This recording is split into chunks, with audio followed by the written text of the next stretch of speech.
Sayın Valim, İl Müdürüm, sivil toplum kuruluşlarımızın çok değerli temsilcileri ve başkanları, ilimizin değerli yatırımcıları, kıymetli basın mensupları ve çalışma arkadaşlarım, Ekonomik Yatırımlar 13. etap tanıtım ve bilgilendirme toplantısına hoş geldiniz.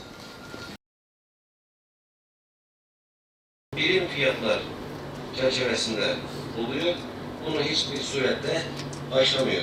Arkadaşlar, başvuru süresi tamamen sizin internet ortamında aldığınız şifre veya sizin tarafınızda yapılmaktadır. Başvuruların bizim kurumla, yani bizim elemanlarla hiçbir ilgisi bulunmamaktadır.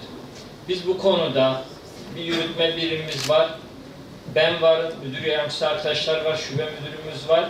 Bu konuda tamamen emrinizdeyiz. Bilgi almak istediğiniz vakit cep telefonlarımızı bizzat arayarak, kuruma gelerek bizden her türlü bilgi alabilirsiniz.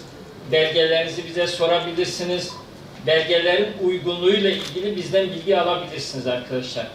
Projelerinizi ya siz hazırlarsınız ya da bilgi satın alma yoluyla bir danışman firmadan alabilirsiniz.